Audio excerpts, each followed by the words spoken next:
The Greek Freak got a big payday. What is the best possible outcome for Rashee Rice? And will a rookie in training camp overshadow a player on the PUP list? All of this next on Gridiron Gambit. Welcome, Chiefs Kingdom. Thanks for tuning in to this Red Kingdom Media production, bringing you raw, authentic Chiefs coverage. Make sure to like and subscribe to stay up to date on your team. Now sit back and enjoy the show.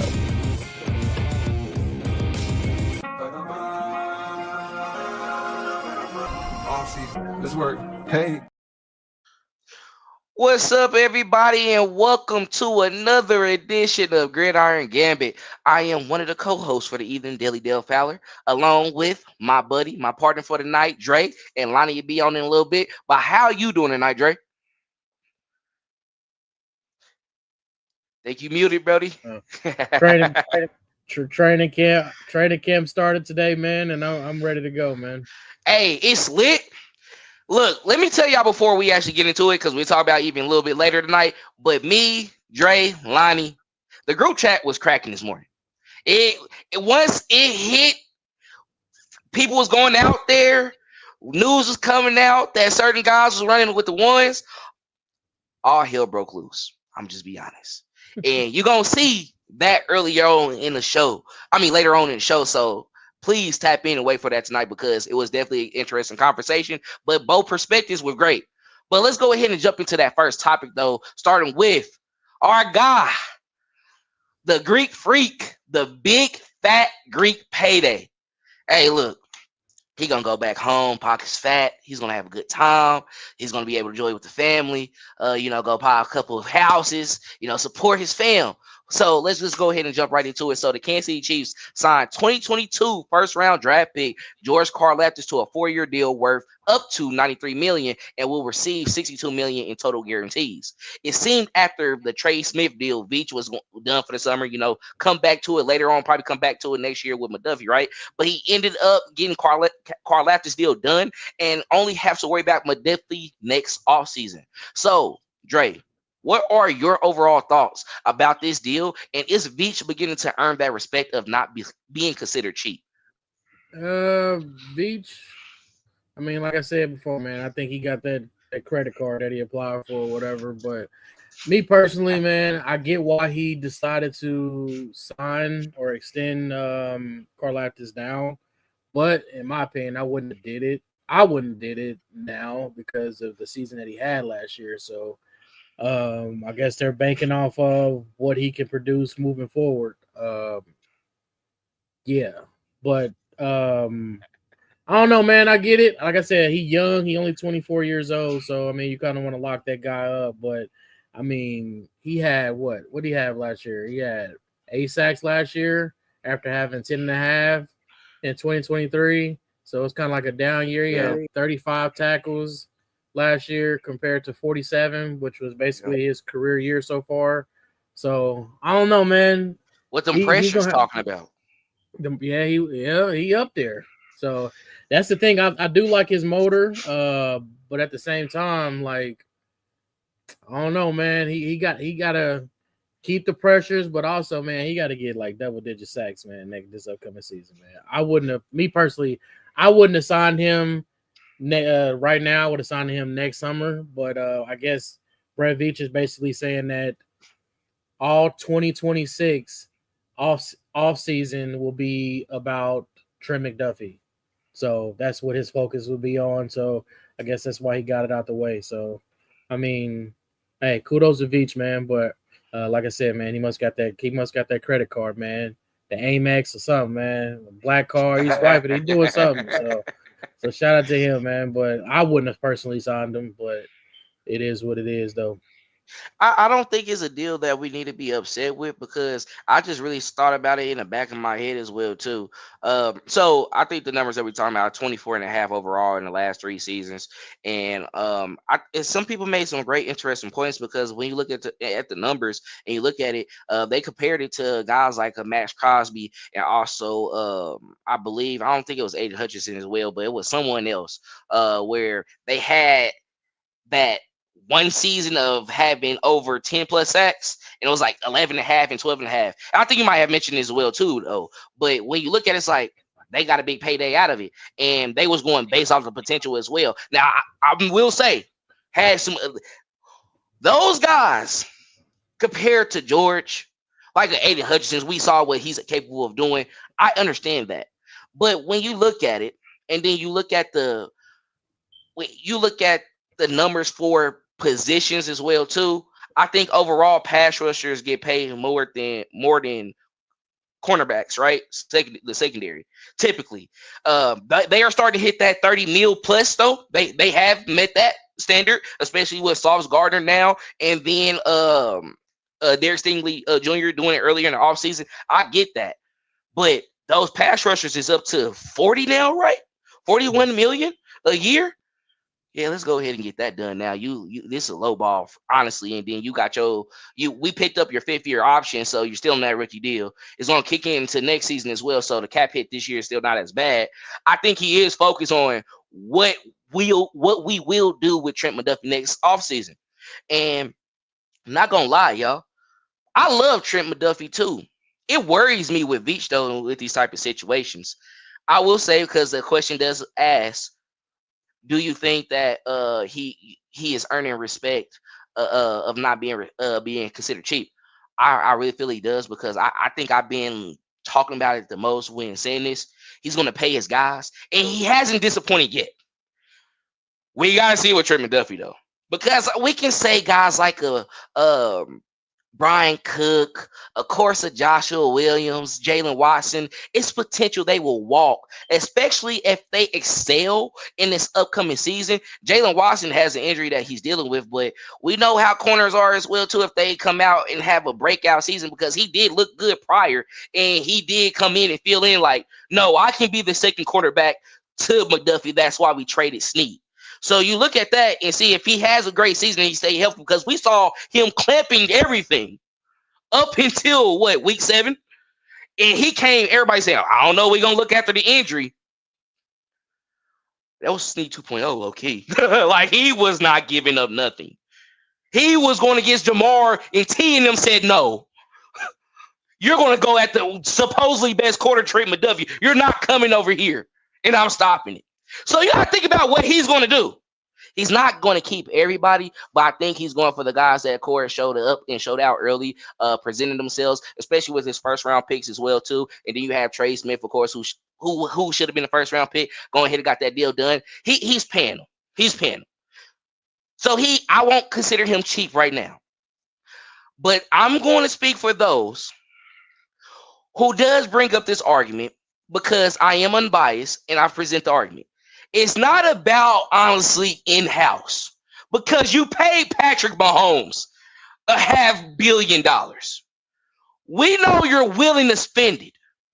It's just not for maybe when Odell was healthy, why you didn't go grab him to pair with Tyreek for a minute, you know, Sammy was hurt, why you didn't go look for or try to attack Mike Evans when he was on the market, like let's try to acquire some already proven talent to pair with Patrick Mahomes. We're looking for the Brady and Randy Moss early on. We're not trying to do it down the line. We want them in the prime right now with Mahomes, because y'all can say the talent that Mahomes been around has been, A1, because you want to give Travis Kelce and Chris Jones the love. But let's talk about the receivers the last 2 seasons. When Tyreek Hill left, still number one. He proved it. He proved it already with 6,000 total yards and said, yeah, I can do it. Can y'all please give me some help, though? Like, this is not normal. This is what fans are talking about. You gave up Tyreek Hill. Can we at least go get somebody else? Well, we got D-Hop when he was old. He's not going to do nothing with the Ravens. I'm sorry. I love you, D-Hop. Got you too late, bro. It's not happening. It's not happening. You saw Odell go over there. It didn't happen. You saw Hollywood had to leave. It wasn't happening no more. We're hoping he get 900 here.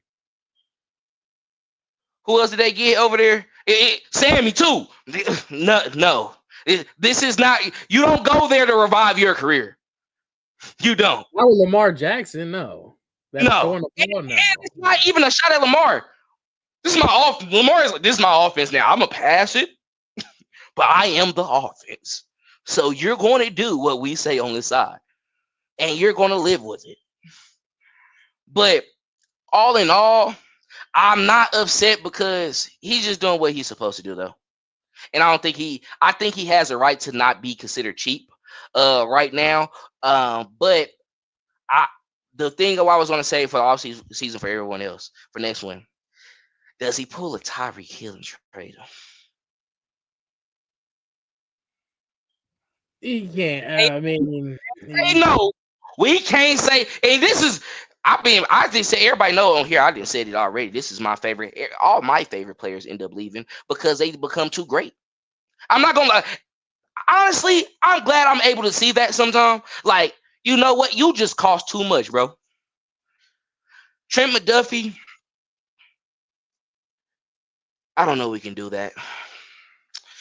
It's a dime and a dozen sometimes with corners. I know that you can get some guys, and Steve Spagnuolo is the guru when it comes to that.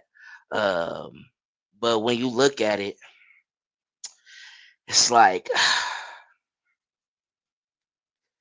you know, we can get we can get some good picks back behind it. You know, that clears the space for them not having to overspend or, you know, pay the worth of that particular player. And it's not even disrespectful as well either. And trust me, y'all, I'm not with this at all. Like, I'm not talking myself into this at all. I'm just thinking what the organization might think. And it's time for us to stop acting like they won't do it. They have shown us they would do it. Like, I don't even call out what the Chiefs do even anymore. Sometimes y'all hear me in the chat scenes like, yeah, I think this is gonna happen. I'm not for sure. I'm not 100%. I'm not gonna lie. Brett Veach always do something opposite of what I expect, and sometimes I get it right there. But it's like, all right, bro, you end up winning. We got 3 Super Bowls, and I think that's what everybody mad at too. Is like not doing what we want you really to do, but you are winning. So it's like, you're going to keep on using this as an excuse to keep on doing mediocre sometimes, but, you know, and I get it. I think he's like, y'all think they're that, but I like him over here, and he's a little bit cheaper. I ain't going to lie. He's a frugal spender. I am too. Hey, I want my bang for my buck, and if my buck is taking me to 15-2 seasons and 14-3 seasons and doing 11-6 season and winning the Super Bowl, it's Super Bowls like these where, okay, I'm gonna just go ahead and overspend at the offensive line position, make these moves right here, make it seem like I'm doing a lot, you know, I'm doing a lot, pay the guys that we know for sure, even though they got obliterated, but he is a dog. So this is a perfect time to go ahead and do it. Be like, I told you. See, Veach is smart. He's a magician. And that's why I like he comes with the tomfoolery. And it makes sense. And it's like, it don't make sense then, but it's like, I see what you did. It's one of those situations. I see what you did there. It worked out, thank God. But I see what you did there. Man, listen, bro. He cannot. If Brett Veach trades Trey McDuffie, I'm trying to tell you, like I told you last week, man. But did y'all feel like that about Tyreek? I'm just being honest. Do y'all feel the same about Trent McDuffie? Because I know he's my favorite player on defense. You know what I'm saying? I'm being real. He's my favorite player on defense. For sure.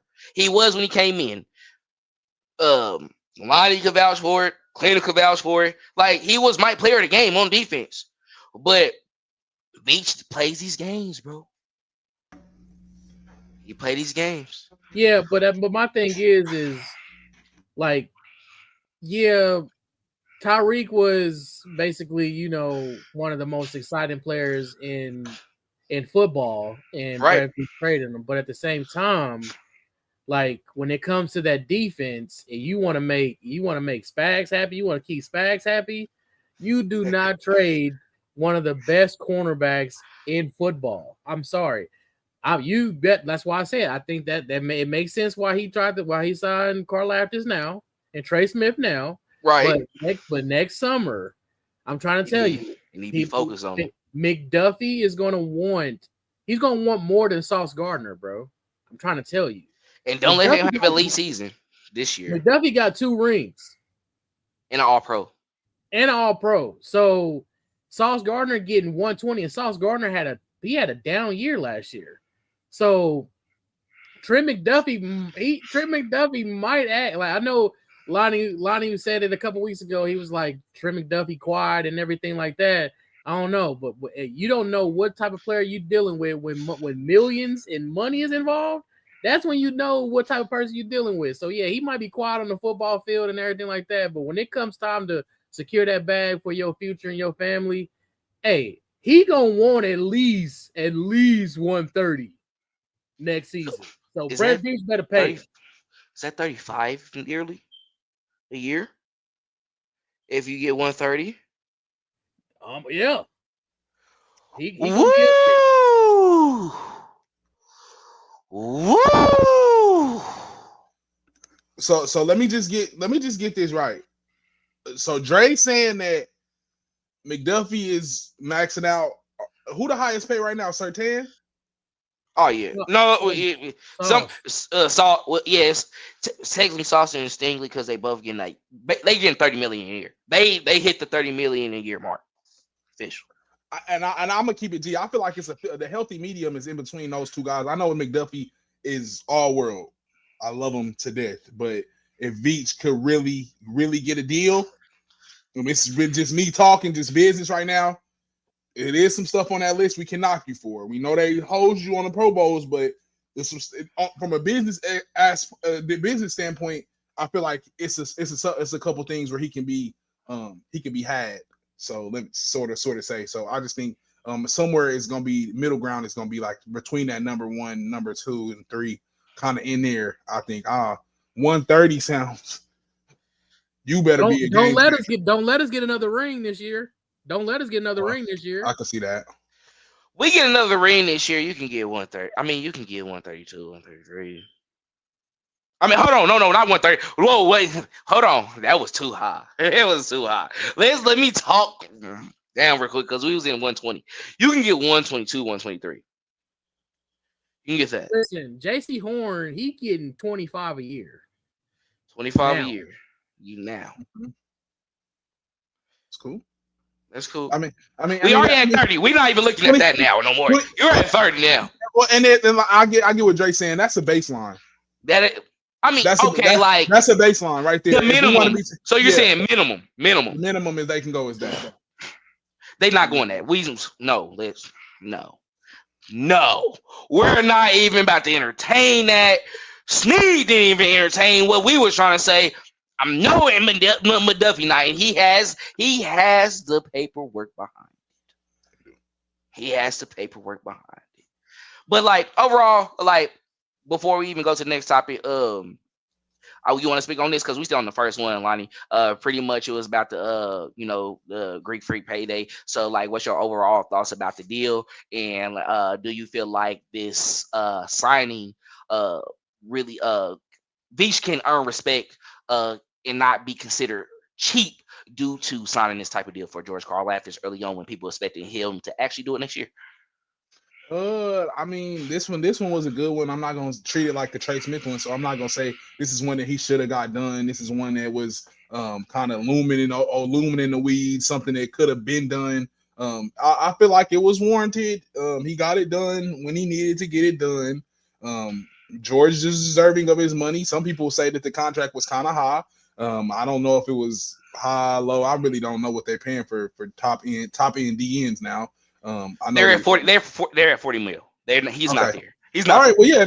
The Chiefs got a good deal there. The Chiefs got a good deal for a great player. Let's just call it. I'm gonna call it what it is. Call a spade a spade. George Karlaftis has been wonderful since he stepped on the Chiefs field, put on the Chiefs uniform.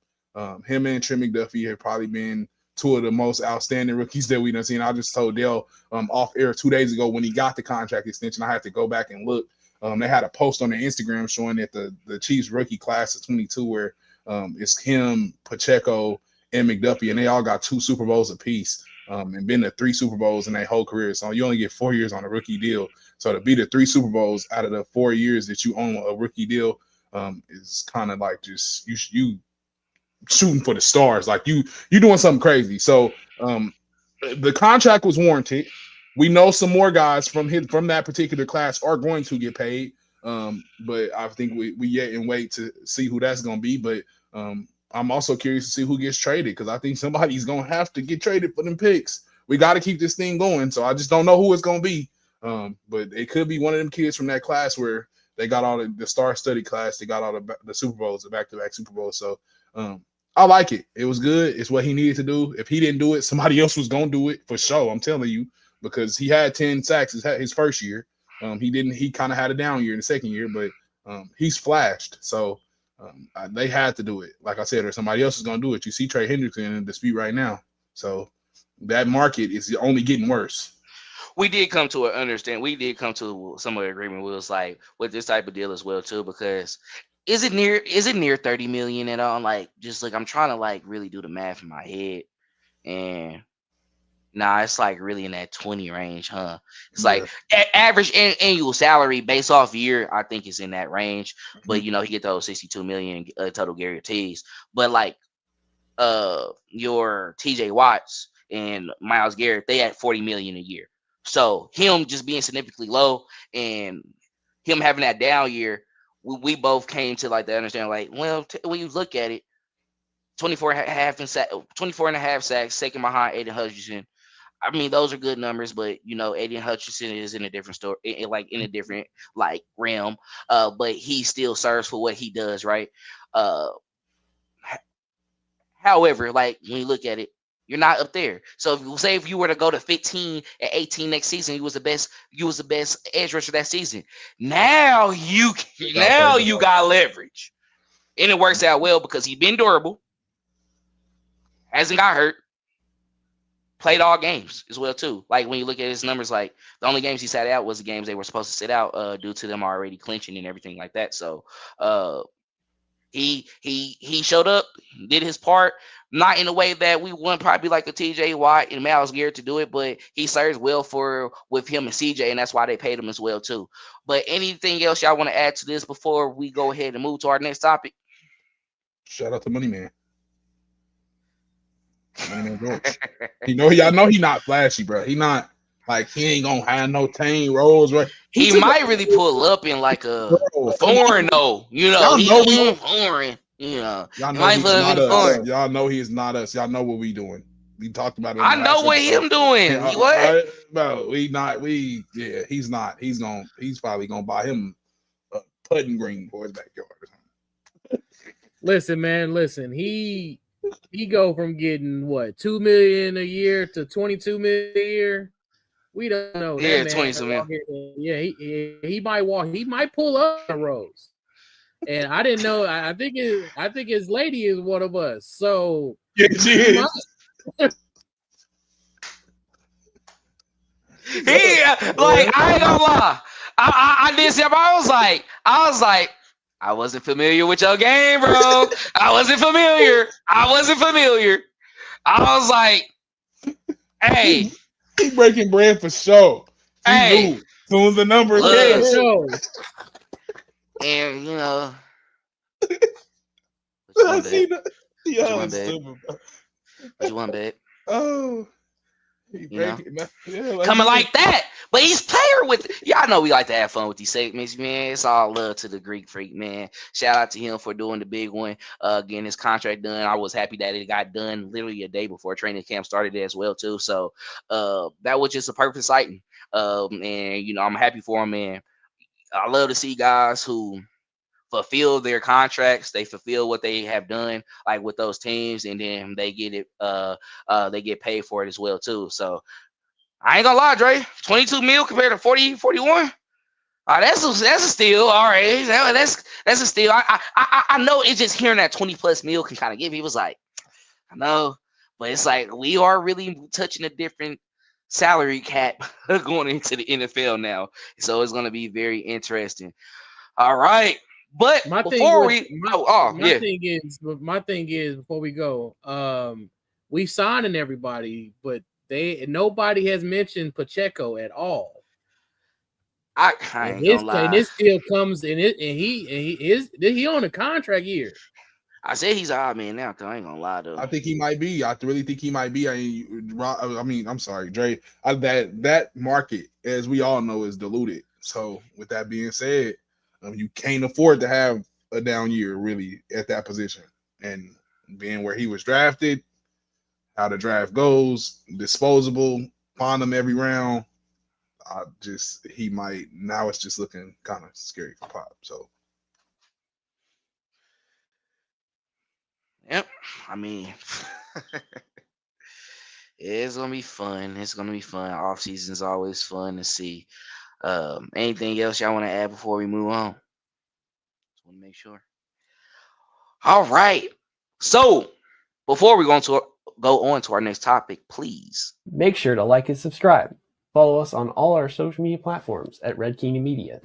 Please like and subscribe to our YouTube channel. Leave a like or comment so we can reply and interact with you and make you a part of the show. If you listen to us on Spotify, please rate us 5 stars so we can increase our reach in the playlist. Follow us and all our contributors on all the social media platforms: TikTok, Instagram, Facebook, and X. If you'd like to come on and talk Chiefs, message us so we can potentially set that up. Do you enjoy written content? Subscribe to our Substack. We have both a free and a $5 a month subscription and post on there frequently. And if you have any interest in being a contributor on the writing staff, feel free to reach out and we'll be in touch. It would help support the brand if you would purchase our merch, like the shirt that I'm wearing currently. Set up an order for one of these or 2 or 3, and this will allow us to expand our inventory options. Thanks for being a part of this channel, and if there's any partner that's listening to this interested in sponsoring the show or any other content that we produce, please reach out. Now, back to the show.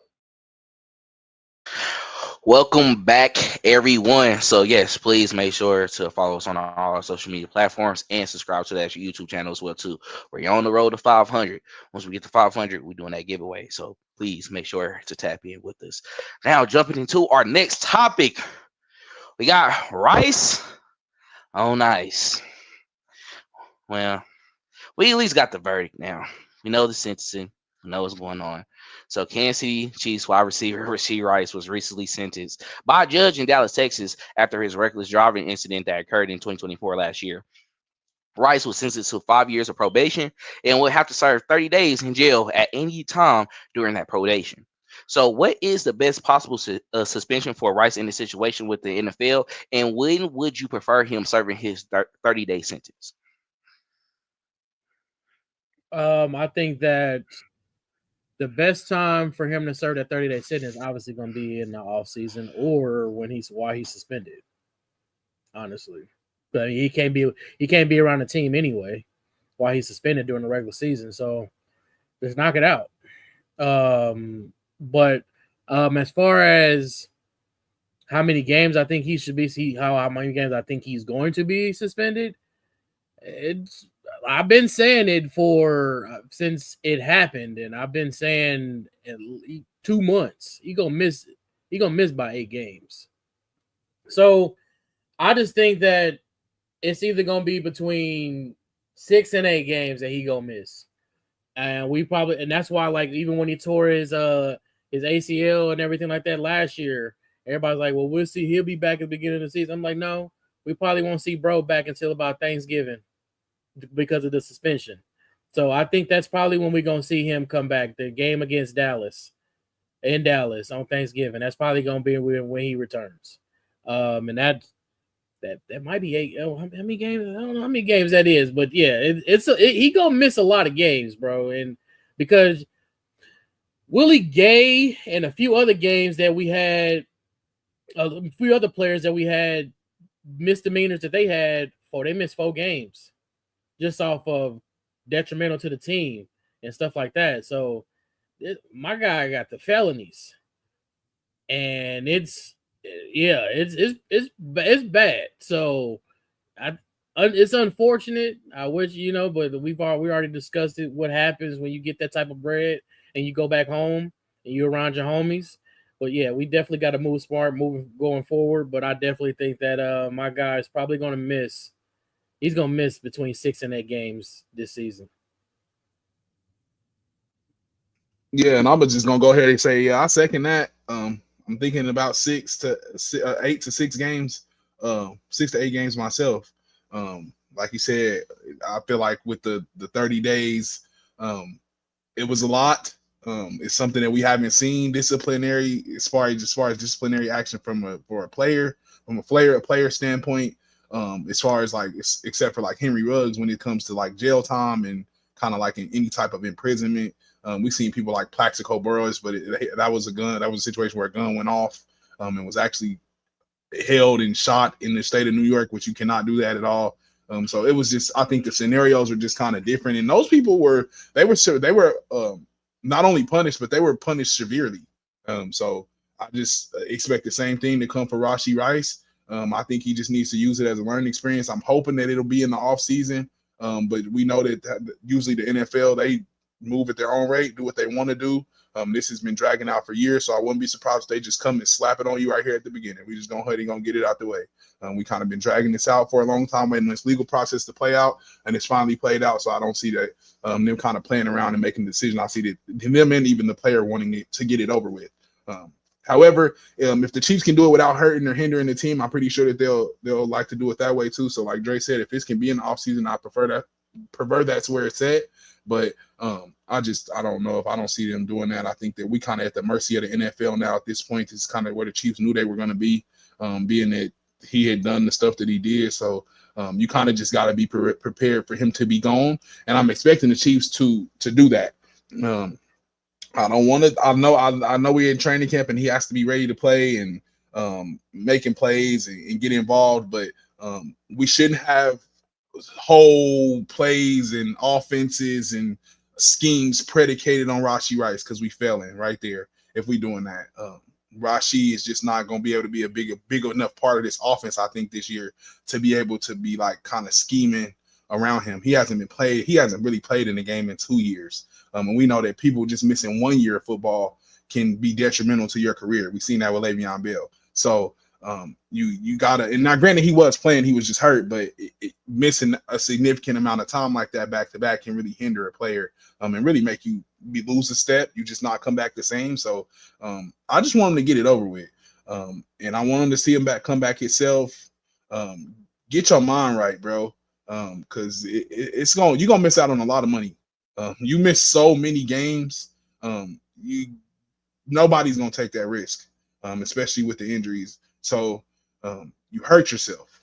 Don't hurt yourself no more in your career. Take the time to get your mind right. Take the time to get your body right. Come back and just be a weapon, bro. Be a pro's pro. Stay out the way. Stay out of the tabloids. Stay out of the media. But it's coming, boys, for sure. We just don't know how long it's going to be, but I'm expecting the worst. So it's going to be expecting 8 games. I'm just hoping the Chiefs are prepared too, because if they're not, that's another topic for another day. But I think we got some organizational issues. Sources are saying that like some people in the inside, they feel like he might get like the max penalty of the 8. Well, the max penalty will be the entire season. So the 8 games will be where it's at. So I'm not gonna lie, I've honestly been telling people that the whole time. They come on the post, be like, "Nah, I really think he might get 4 to 6 or something like that." I think just because they hearing how we thought that the case was going to be pushed to next year, it ended up being expedited, and it came out to what we see as a 5-year probation and then 30 days in jail.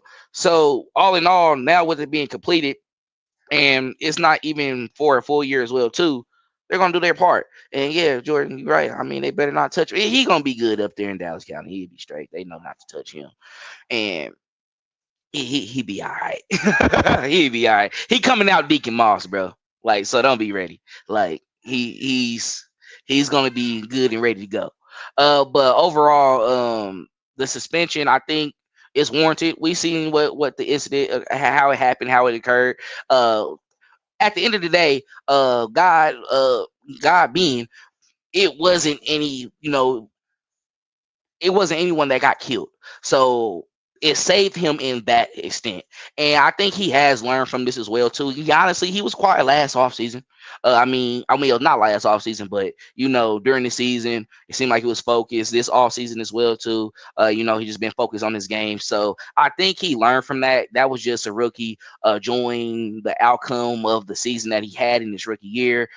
Being a second round pick, being a guy coming from a school like SMU, where a lot of people are not looking at them to just be dogs. The numbers that he put up, it really translated over to the NFL as well too, with what he did in his rookie season. He won a Super Bowl, and we saw the outcome of his actions. How I feel about the 30 days in jail, man, it makes sense to me. Go ahead, do the 30 days. If you do the game, like, might as well. And then you get out probably around the time that we go play Dallas. All right, man, we get out. You'd be the first player they pull up with the bus. All right, y'all, I'm out. Yeah, like getting ready for the game. And he come and do like 200 yards. That's be crazy story. If he get out with crazy. The trash bag. Jerry's World with the trash bag, though. Straight off. Everything. Yeah. Don't let him go crazy, because they the type of team. Yeah, we're gonna grab him in the offseason. Don't try to pay him if y'all don't want to. We'll bring him. Well, Andy Reid know for it. We seen what he did with Michael Vick. Y'all said a lot of players that made sense. He actually did did he do a year? I feel like he did like 3 years. He was in there for like one. He did them years be feeling like forever for athletes, though. I ain't gonna lie, but like we said though, overall, I mean, you getting a jail sentence, you getting suspended. How does that look for the league? You gotta, at the end of the day, it's a business. You're making a lot of money. You're a millionaire still. We're not saying that you're not, but you're going to jail. Regardless of kids shouldn't be looking up to y'all all that good business. Well, they do. You're a public figure. So guess what? They're going to have to show that you have to obey the rules and stand by the law as well. And that means even when you come back to this privileged opportunity that you have, you're going to get suspended. Honestly, is it wrong? We're talking about 8 games. You was gone more than that last season, we'd be okay. You wasn't even here the year before, and you seen what we had. Anyway, and that was the number one offense. And then Juju left. I'm going to keep on bringing that up every time I talk about 2022. I think they had more yards than they had, I think, in his first season start when he won an MVP that season. 6,000 total yards of offense. He had 4,900 of it passing, so I'm not going to overhype it. He had 5,000 in his breakout season. But at the end of the day, I think we can take a deep breath. It's over. It's over. Well, suspension, I'm talking about legally. It's over. Legally, it's over. The league, we're not hearing nothing until August, I think, during the preseason or before the preseason starts. They might be childish and do it the week before the first games of the season. Definitely could see that. That's why Jalen Royals is probably being seen early on with the ones. Because, Dre, you mentioned that earlier. Then, anything you want to say about that? Because that's a good sign for a guy who is a rookie coming in, and we're seeing what you can do with the ones early on. So, yeah, when it comes to Jalen Royals, they said that. He's basically Rice 2.0, basically. They got some similarities as far as their game goes. And I was looking at the schedule, those 8 games, that if he suspended 8 games to start the season, the game he comes back to will be the Denver Broncos game. So okay. that's 2, 3, 4, 5. Yeah, so he'll be back for the Broncos game, but hell, do they count bye week? Is that Christmas? No. That's not Christmas. No, that first 8 games, that's just like around Halloween and everything. It's not bad. So would that be a home game? No, that's not a home Denver. game. Yeah, that's in Denver, and then we got the Colts in that the following week, and then after that we got the Cowboys that Thursday. So they might give him 10 games. They might give him 10 to come back for Dallas, come back to the Dallas game. So I think they give him 8, and he appeals it for sure. And I don't know what the appeal is gonna do, but usually that appeal get it down to like it might get you down 2 games. At the most, like you're serve that 8, bro. Like you're not. He can get it. He can try to get it down to 4, bro. Henry Ruggs had a similar situation years prior and killed somebody. He killed a person and a dog. You gotta put the dog in there because that's 2 people, bro. I ain't gonna lie. Cause I don't play about my dogs either. So that's 2 people, bro. Like, I don't care. That's serious. You had some people in life threatening injuries. You're not getting down to 4 games. I'm not going to curse on live, but I know the rest. No, it's not happening.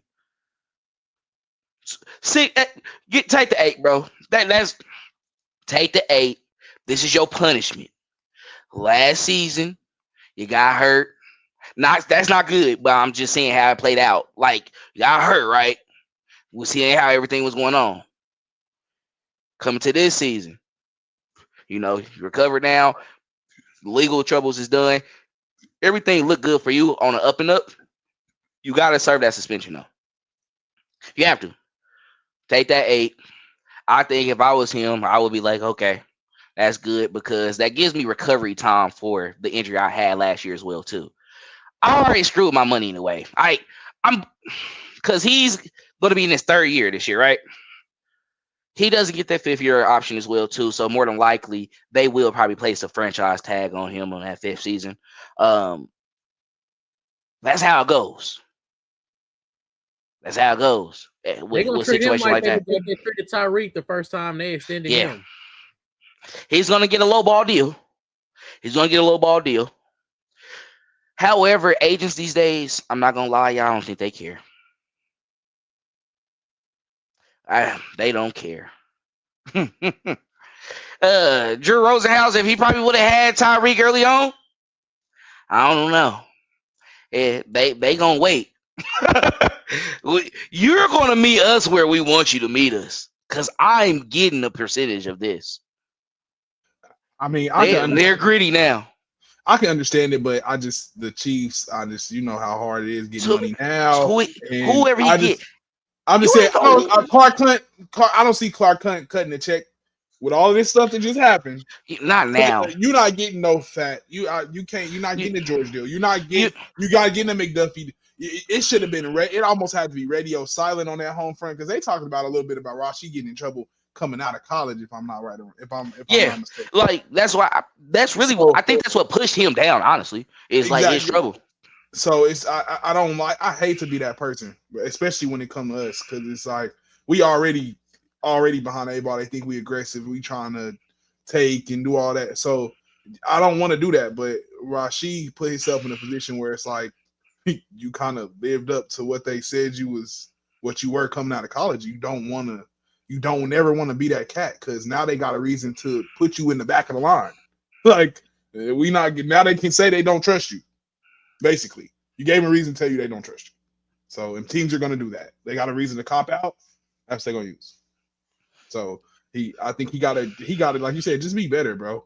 In all aspects, and because they gonna get you. You gonna take the Tyreek Hill deal for sure. And if you don't take it with us, somebody else might pay you, but it's gonna be you're gonna have to jump through a million hoops. So we placing that franchise tag on him. I think if anything, like we're gonna do that, you would probably sign that because the tag for wide receivers be at a high number as well too. And if he putting up the numbers as well, he'd be fine. This is gonna be his 3rd season. So this being his 3rd season, he still got 1 more year after this as well too. And he'll have a full season next year. You had your rookie season, nearly 1,000 yards. I mean, if we're gonna be realistic. We're probably going to judge him off the rookie season and then this season, next season, where it's a full year. And at the numbers is just like astronomically bigger, where it's like, oh, you really putting up wide receiver one numbers. Now it's a different conversation. Like, I'm not gonna lie, it's a different conversation. I don't care. Like, y'all can keep that with attitude. Like, I'm talking about if he's really in top 3 with Chase and Jeffrey. If he reaches any point of this, I don't even know what happened in 2023, bro. 2024. I don't. Well, and that's facts. It's always know. what have you done for me lately? But I think what I'm saying is he put himself in the position to where I said what have you done for me now?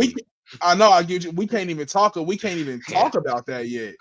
Because you're not even gonna play enough games. You're not even gonna play enough games to be in the same conversation with them dudes. You ain't played enough games in 2 years to be in the conversations with those guys. So we can't even talk about that money meeting now right now. We can talk about ifs and buts, but if ifs and buts was candy and nuts, we have a whole bunch of. But we can't do that, bro. We can't.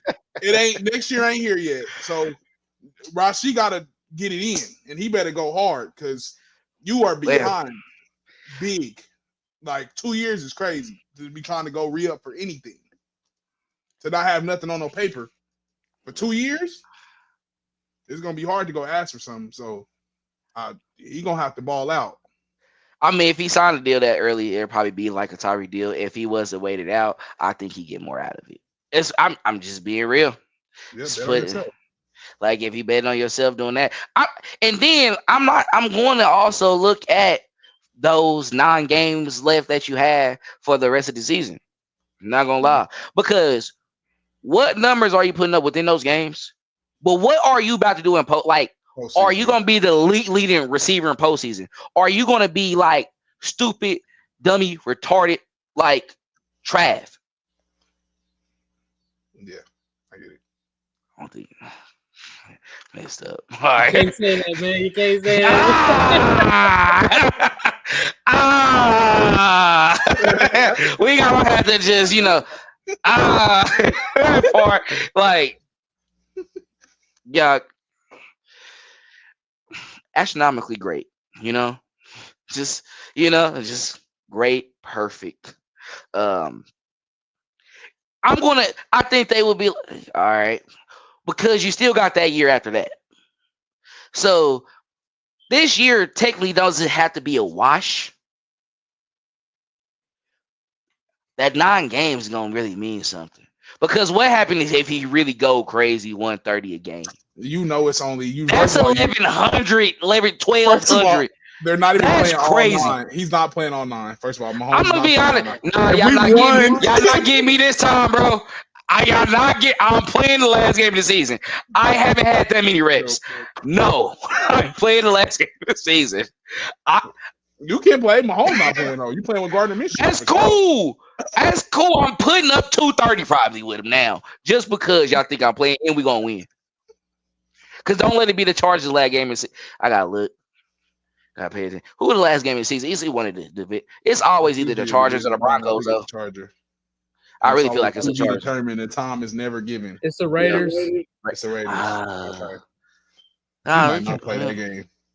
If it's you know how they get down. You know how they get down. Not like that. Like that, but you know what I mean. But anything else y'all want to add to this topic before we go ahead and move forward? Yeah, man. The only thing I got to say about the Rice thing, man, is he's basically put himself in a tough position because he had the injury last year, and then he's probably gonna miss 8 to 9 games this year, or still it's gonna be 8. I'm thinking 8, but then when he comes back, he still has to readjust himself to the game speed, and then on top of that, he's gonna have to trust his knee in the NFL again. So I don't know. It might be one of them seasons that he has where it's like it could be a wash of a season, and he balls out towards the end. But he's still gonna have to adapt when he come back to the game. Though, I mean, obviously he probably gonna play. If I'm Andy Reid, even if they don't come to them about a suspension before preseason, I definitely think that he should play a hefty amount in the preseason. Just to prepare for the fact that he might be missing week 1, Because I mean, we know how Roger Goodell and them go. They've been waiting. They've been waiting on this verdict for a while now. So I don't know why it should take. I don't know. Hell, I think they should. Hell, by about August 1st, they should have a decision on what they're gonna do with him before the first preseason game. But I don't know, man. I hate it because when he first came in, I wasn't that much of a fan of him. But as he developed towards the end of the year, and we saw how Trav Trav basically came back for him, basically. Because I mean the type of relationship that they have, and I don't know, man. I hate that it's gonna be like this for him, but like y'all both said, man, he just got to be better, man, and make smarter decisions. And I think he will, though, man, because he knows that once it comes time to talk that money and talk to him like, hey, this is what I'm worth, they're like, well, you did this and you missed the entire season because of injury, so it's like we might have to give you a 3 years, $75 million deal or something like that or whatever. I don't know, but because he ain't gonna get it nowhere else. And you mentioned Dallas. He needs to stay out of Dallas. Houston needs to stay out of it. Period. So he don't need to go back. Yeah. But yeah, that's pretty much all I got to say, man. I hope that this is a lesson learned for him, man. And we don't hear no more issues about him in the headlines or anything like that moving forward throughout the rest of his career. All right. So final verdict though. Jail during suspension. I say yes. Because if you get that 8 game, 30 days, that's 4 weeks.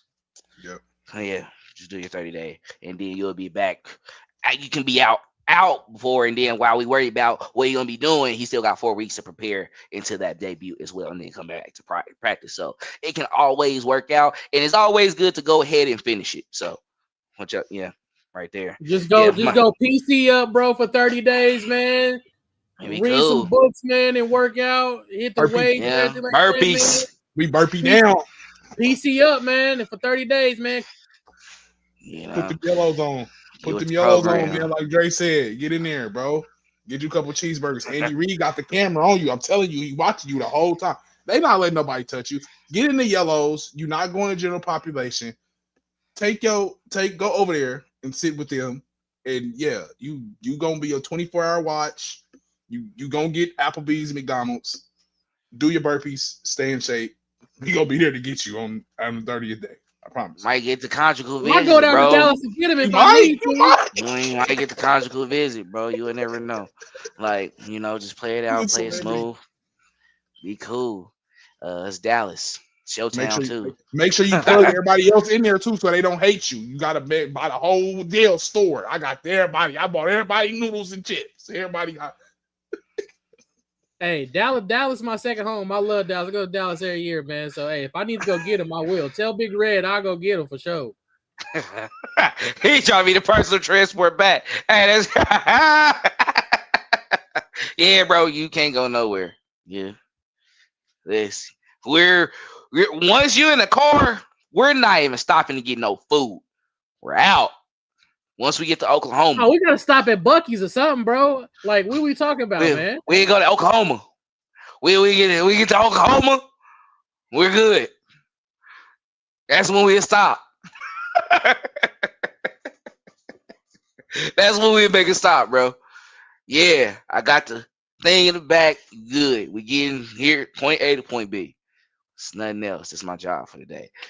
Man, let's go ahead and get into the last topic because we got a fun topic. We always have our miscellaneous as well too, but right here we got Fulton The Cracks. So a new Chiefs edition is off to a bad start due to starting training camp on the PUP list. Christian Fulton, who dealt with injuries in the past, is dealing with a knee injury going into camp. So Reed didn't sound upset, but starting off on that list and having a history of injuries do not make his case, and they do expect him to make the roster. So how does this injury bode for the Chiefs, and does this open up a chance for a potential rookie to showcase his worth to Steve Spagnuolo and Dave Merritt? It hurts it hurts him. What I tell you, when we first saw him, Dale, we had this conversation before because you was like, "Why do you hate him? Is it because he got burnt by rookie worthy and this and that?" No, it's because I didn't like what I saw on footage, on film. I didn't like it. And the guy, I just didn't. I wasn't a fan of the Fulton signing to begin with, but this hurts him because you got Noah Williams, the rookie that's gonna come in and like I said with Taylor, you behind the 8 ball, especially this your first year in Kansas City in a Spags defense. Oh yeah, bro. Yeah, you missing time?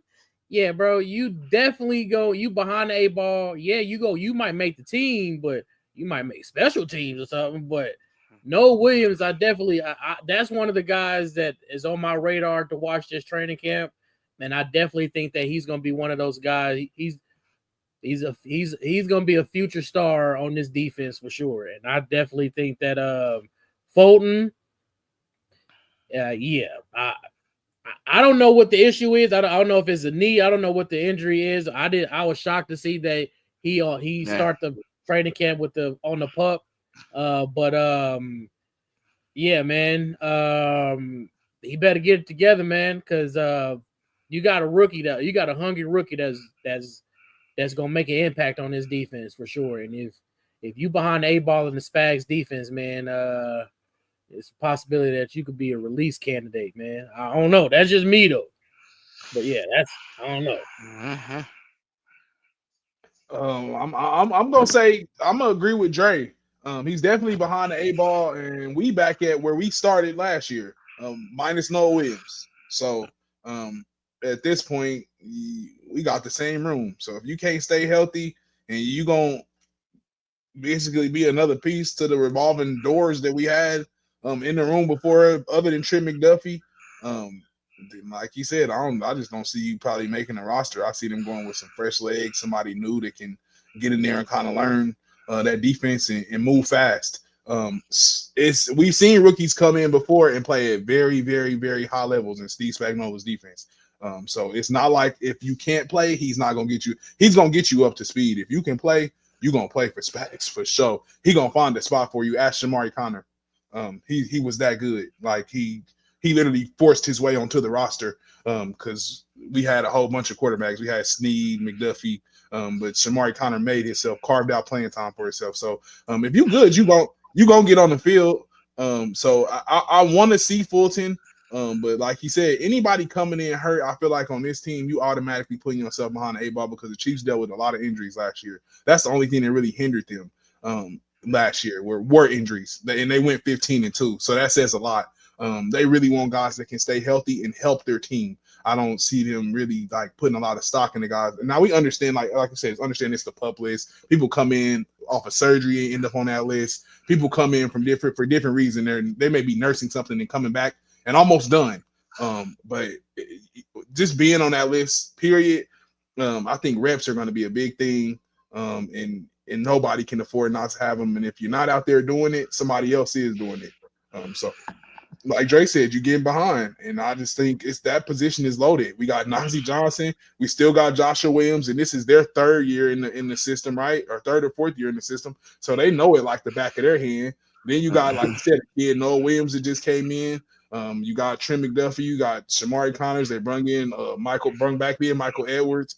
There's just a ton of competition in that room, and a lot of those guys are very familiar with the system. So I think Fulton has to. Hopefully, he can get it together, and hopefully he just gets in there and start moving fast because maybe he's further along than what we know. So if he can get in there and start moving fast and taking reps with the ones, then I say yeah. But this situation as a whole, with him not being on the pup list, I think it's just ugly overall. So I think it's something to watch.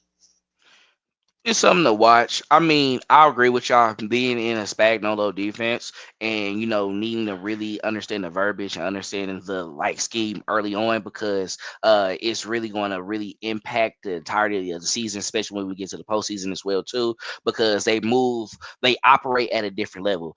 Just due to the fact of how they, of course, communicate with one another, you need to be within that line of communication or understanding what's going on. We don't have time with you throwing up your hands and not knowing what's that. We need to be of course, rotating that as soon as possible because they've been doing that ever since Tyrann Mathieu was here. It started with him, and then it really elevated as it passed on to guys like Justin Reed, and then now it's going to be manned down by our guy Brian Cook and also Jaden Hicks as well too. So it's going to be a fun show.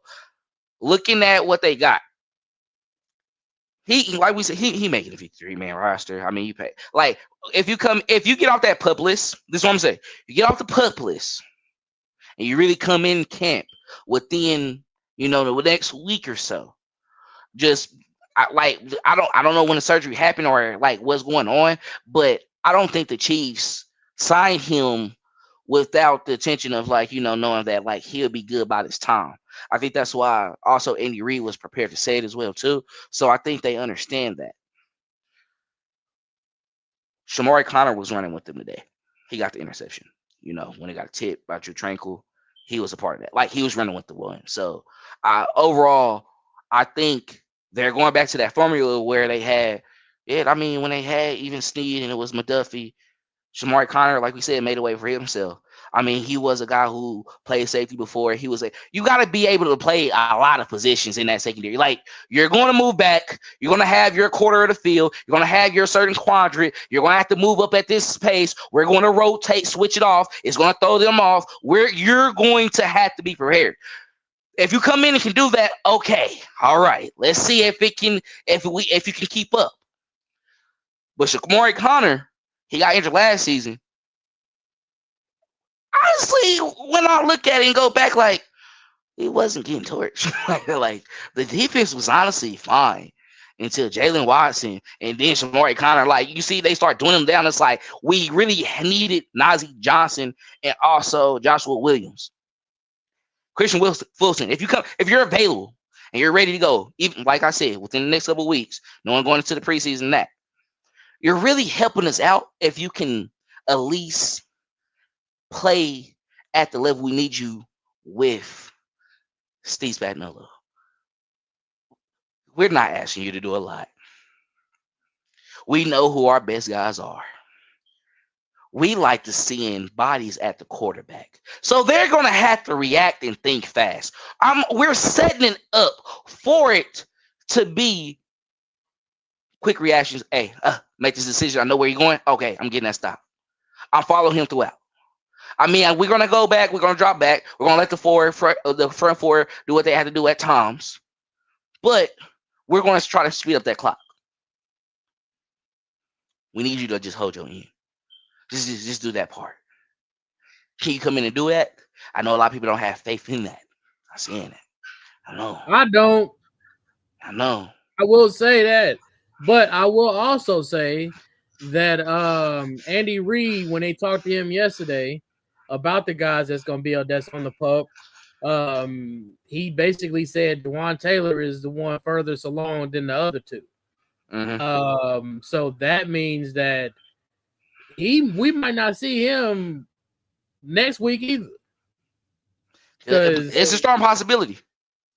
Sometime in camp, because I got to put that to Thunder because honestly, preseason is on the way. It is shortly approaching. So, but missing 2 weeks in your first year in Kansas City and the Spags defense, bro, it's not good. I know that ain't good at all, bro. Well, was he coming to any like mandatory OTAs? Because I think everybody showed up. So when did the injury could have occurred? Because they didn't say he ever got injured either. But it could be conditioning though. It might not be an injury, but because Andy Reid and them, they do those conditioning tests, and he might have failed it. So that's a possibility. But I don't know what injury he's had or anything like that over the offseason or anything, but they didn't say. But it could be he probably just failed the conditioning test because like I said, they do those at training before training camp. So he might have failed it. If that's to be, then that's not a good look already. That's not a good look. So hopefully it is a different outcome for him. Regardless, I think we're comfortable with who we have. I think we just have to be healthy this upcoming season. Adding somebody back like Mike Edwards as well too, that brings a veteran presence that we would be missing with Justin Reed. But at the same time, we have the talent that can, of course, make up for missing holes that we will probably be lacking this upcoming season. Because I think these guys right here, this will be the best group of guys. Seeing the Jalen Watson, Trent McDuffie, Brian Cook, Jaden Hicks, and then also Mike Edwards being mixed in as well too. And then you have Noah Williams, the rookie, who might eventually do his big one in camp and get those reps. Christian Fulton could get himself placed out of, that rotation and be special teams. Like I said before, I'm about the team. If that's the best decision, that's what we're going to do. And that really goes into that next conversation we are having as well, because, it's time to jump into that. Man, it was a good time in this Slack argument that we had, not really. It wasn't really even an argument per se. It's just, I want to throw it out there for me first, because I really do get what everybody is saying when it comes to like Jawaan Taylor. Like you mentioned him on the pup list as well too, and then talking about Josh Simmons at left tackle, and then also Jalen Moore at right tackle. We've been saying the whole time this offseason that Jalen Moore need to do something. I ain't gonna lie, he getting paid it. But the argument came about when, Lonnie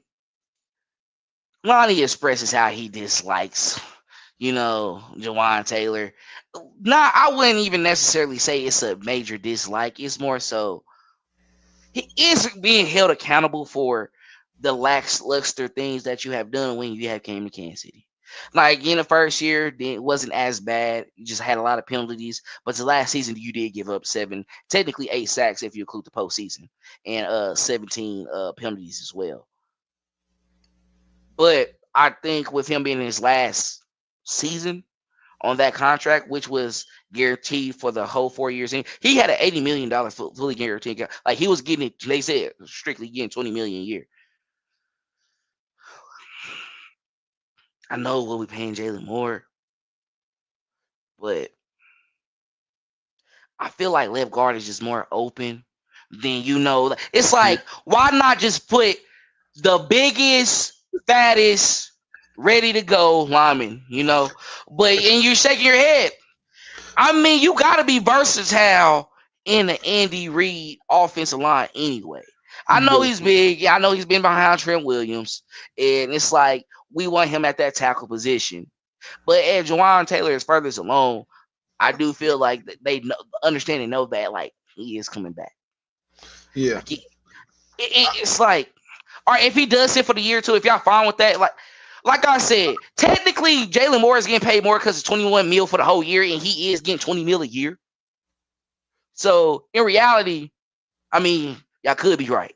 Go ahead. That's what I was saying. I wanted you to say that because you was playing devil's advocate today, and I love that. And I talked myself into that answer, just saying that. But it was cool. But the writing was on the wall for Jawaan Taylor, and I really just didn't put it together till Dre said it, bro. Like, you come in, you not starting. Like we talked about the line on numerous occasions. We went through one thing. Said Jawaan Taylor's name has not changed since we've been talking about the offensive line. Only two names that have changed is Kingsley Suamataia and the left tackle name. Now that we take Jawaan Taylor out and put a question mark at that position, being that that's been one of the weakest positions. Now we know Kingsley Suamataia. We don't know what he's going to do. We can't say that might be the weakest position on the line. We can't say for sure. But we know if we say everybody else's name and put Joe Tooney back in there, the weakest person on that line, other than left tackle, was Jawaan Taylor. That's a red flag, my brother. The fact that they went and got a backup, Trent Williams backup, and brought him in, shows me that not only did they not have confidence in the left tackle position, if anything was wrong, they probably was gonna move you right over the right tackle. It ain't never said that you was untouchable ever. That was never a thing. And the only reason I know you said I brought up the benching, and the benching was only once. Like you said, it was only once. But I think that stood out so heavy to me with Andy Reid. Yeah, we seen him bench those other guys, those rookies, and literally legit put them on the bench. But I can't remember him doing that with Donovan Smith. I can't remember him doing that with like. Well, of course, Eric Fisher never had a down game like that, but Orlando Brown. I don't remember doing Cam Irvin like that. Cam Irvin was pretty bad. Because Cam Irvin moved all up and down line. He even got moved to guard. Yeah, that's the thing. It was like temporary, like fix. But Mahomes was on a different level that year. He was doing whatever with whoever was over there. I get it. But it's just, I'm just saying, Jawaan. I get it. I'm gonna leave it alone. Jawaan is just I think he in a place right now. They went and got this young kid younger, or like he said, he's not even younger, cheaper. And even not even cheaper. If the money is equal, if I'm paying him more and we can get better talent, and I know that he ain't gonna have all them penalties, I know backup or not. I just think it kind of things that came to a head with Jawaan Taylor. So I wouldn't be surprised if he wasn't on the team anymore, or if he was used to game picks or whatever, whoever is willing to take on the contract. But I just wouldn't be surprised just because the position is loaded. The offensive line, we don't see you playing guard. You're not going to play guard. That's not what the Patriots do. You've been in the league for I don't know how many years now. You're not playing guard. You're a tackle. You're not going to back up here. You're making $20 million. You want to go start somewhere. So, with that being said, we know what got to happen. So, I hope Jawaan Taylor is the furthest along on the PUP list. But I'll be curious to see if they shuffle that line around as soon as he gets off the PUP list. That's what I want to see. What they're doing. What's the move after that? Because if he doesn't go back to that spot deal, that's a red flag if you don't go back to number one. That would really surprise me. Dre, I know you want to add to this. Yeah, man. When it comes to Taylor, man, I mean, from what I was seeing, it looks like with his bonus and everything like that, is a hit of $27 million. I mean, if he has a knee injury, like I said earlier today, who's going to take a risk on that deal, on that last unless you desperately need a right tackle.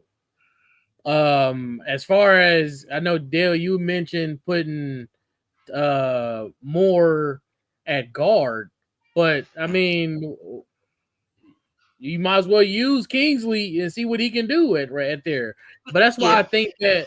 But that's why I mentioned earlier today. I think that there's a possibility that Jawaan Taylor could possibly be put on IR, just because of some fact is that nobody's gonna want that contract. You got Jalen Moore. He healthy.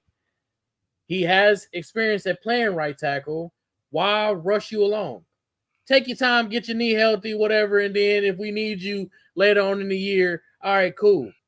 But I just think that it's the penalties, bro. Yeah, if pass protection is cool, but he does have the issue with running block with run blocking. But it's when Pat, it's a momentum breaker, bro. When Pat gets a big play and then you see the daggone flag. And 9 times out of 10, when it's a flag, it's false start or holding on Jawaan Taylor every single time. Like if there ain't nothing else going on, if there ain't a false start on the receiver or nothing or whatever, a legal formation or nothing like that, 9 times out of 10, before the camera cut back to the ref, most Chiefs fans are saying it's on Jawaan Taylor.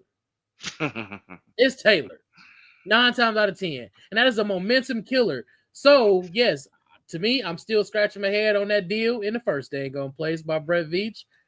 I don't know what Brett Veach was doing. Whoever Jawaan Taylor's agent is, shout out to him. Shout out to his agent for sure, because he sweet talked the mess out of Brett Veach in that contract negotiation to get him that amount of money, and he came from Jacksonville. But I don't know. I just think that you got more here, man. I mean, at the end of the day, when Jawaan Taylor, I don't think they're gonna re-sign Taylor next year. Nah, I don't think so either. But you got Jalen Moore here for this year and I think next year too. So why not work with Jalen Moore right there at right tackle. Why not? You might I as don't- well, because I mean, it sounds like, from what it sounds like Simmons is basically fully a full go, and he's definitely going to start at left tackle. That's what it sounds like right now. So I don't know. But that's where I was coming at with like not even arguing Lonnie about that because we was talking about it.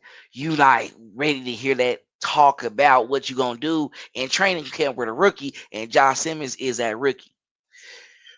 However, I just think respectfully, he is literally playing the position that he played in college, being considered the one of the top first rounders in the league.